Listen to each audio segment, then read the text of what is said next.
President-elect Trump's allies in Congress proposed a new bill dubbed Make Greenland Great Again. It's meant to expedite a negotiation process with Denmark, which protects Greenland's autonomy. Over to Europe now, where Denmark's Prime Minister Mette Frederiksen has been racing across the continent, trying to shore up support from allies. That following Donald Trump's repeated threats over Greenland.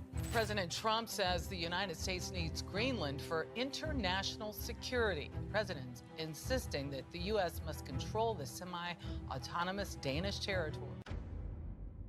The Arctic is a place where the world rarely looks until something goes wrong.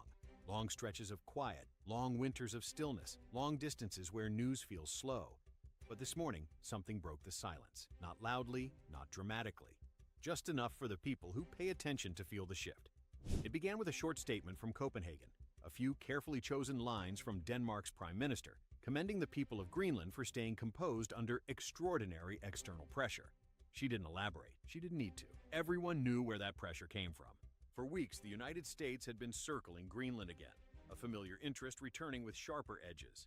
President Trump had made no secret of his renewed ambition, securing Greenland in some form for the United States. The tone had changed since the first time he floated the idea. What began as an awkward joke 4 years ago had become policy discussion, then open rhetoric, then something closer to a claim. While Washington's attention locked onto that objective, something far quieter unfolded behind the scenes. Something few expected, and even fewer understood in the moment. Canada made its move. A $3 billion mining agreement, negotiated without spectacle, quietly tied Canada, Greenland, and the European Union into a shared economic corridor. No flags, no speeches, just signatures, and a shift that recalibrated the balance of power in the Arctic more effectively than any military deployment could have. By the time the papers were signed, Washington was still preparing its arguments. The Arctic, once a stage dominated by a single actor, had begun to feel crowded. Trump's return to the presidency in November 2024 set the tone for what followed. Old ambitions resurfaced, the border wall, a new vision for NATO, a harder line on trade, and nestled among them was the goal that seemed to interest him most, bringing Greenland under American influence.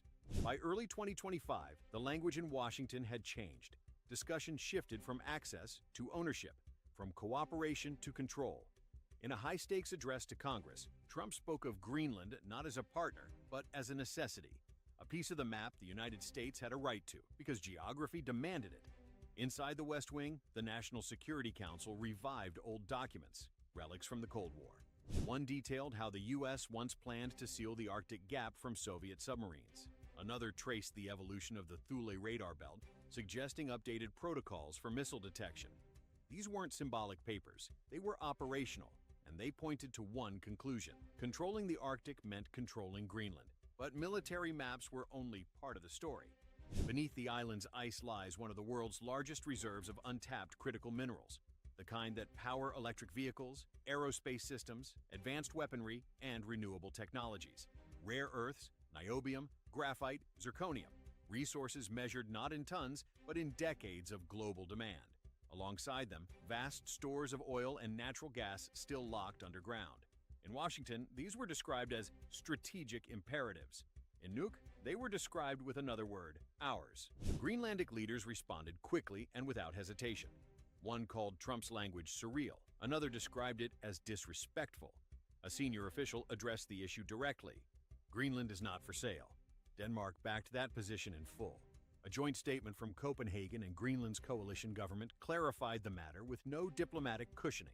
Sovereignty would not be negotiated, traded, or pressured.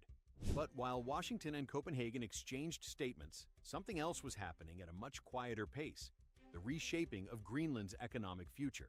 Europe's Critical Raw Materials Act of 2023 changed everything. Suddenly, Greenland wasn't just a frozen outpost. It was a key player in Europe's clean energy transition. And as demand grew, companies capable of executing Arctic projects were positioned to lead. Two of them were Canadian. Greenland Resources Inc., once focused on molybdenum in northern Ontario, saw an opening. Europe needed high-strength steel for EVS, infrastructure, and defense. Greenland had the ore, Canada had the expertise, and by late 2024, the pieces aligned. The European Investment Bank's Green Fund expressed support. Denmark's Export Credit Agency stepped in. And by March 2025, Greenland issued a 30-year mining license. Array from that project would travel to Europe, bypassing the United States entirely. The second move came from Amarok Minerals, a Canadian-listed firm operating across multiple capitals. It revived a dormant gold project at Nalunak, long considered too costly to restart. Fresh financing changed the equation. Danish, Norwegian, British, and even American investors contributed. The irony wasn't lost on analysts. Money that originated in U.S. funds was now helping Canadian companies build the very Arctic infrastructure the U.S. wanted to control. As these agreements took shape, Europe responded with strategic clarity. France deployed a nuclear-powered submarine to patrol northern waters. The EU committed funds to support capacity building in Greenland, including an airport expansion. Norway reinforced Denmark's position publicly. Poland stayed cautious, balancing its reliance on U.S. defense support. Canada, meanwhile, issued warnings about forced resource politics. But behind those words was a different kind of planning. The emergence of an Arctic blueprint described by analysts as the hexagon. This strategy wasn't loud, it wasn't dramatic, but it was thorough. Mining hubs across Baffin Island, new shipping routes tied to the Northwest Passage, infrastructure that connected Greenlandic operations to Canadian ports, cooperative space surveillance layers with the U.S., cautiously maintained but carefully bounded. It was a design for long-term stability, one that reduced dependence on any single superpower. As this architecture took shape, the consequences became visible in places far from the Arctic. American supply chains strained, molybdenum shipments became uncertain, defense contractors began scrambling for alternative sources, Lockheed Martin delayed tests, Raytheon sought new suppliers in Australia and South America. Even U.S. battery manufacturers saw projections shift downward, missing key inputs originally expected through Greenland. In Washington, frustration deepened. Alaska's Senator Lisa Murkowski warned that escalating tensions risked undermining Arctic cooperation. Several Northeastern senators proposed joint mining initiatives, but attempts by the State Department to secure trilateral resource agreements with Denmark and Greenland failed. Politely at first, firmly later. Canada moved ahead regardless. Ontario revised its battery export rules, strengthening its foothold in the EV economy.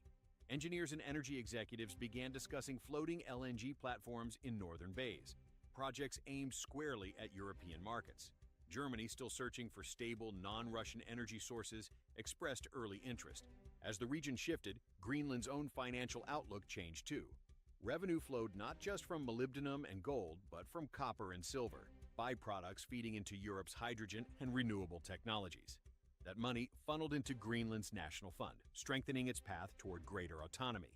By spring, the geopolitical map looked different enough that analysts started using new language: Arctic realignment, post-American arc, and the Northern Coalition. None were official terms. All reflected a shared understanding. The Arctic was no longer a quiet frontier shaped by a single power. In this reshaped landscape, the United States was still influential, but no longer central. Canada and Greenland had built something steadier. Europe had anchored itself. Denmark had strengthened its ties. And the Arctic, long overlooked, had become a theater where strategy replaced spectacle. Tonight, Greenland is quiet again. Snow drifts across frozen ground. Ships rest in icy harbors. Radar stations blink against the horizon. But behind that calm lies a new balance, one built not on claims or threats, but on agreements, partnerships, and a shared recognition that the North will define decades to come. So now the real question is this: what does this new shift mean for the Arctic and for the alliances that once controlled it? If you're following along, stay with us. Much more is on the way.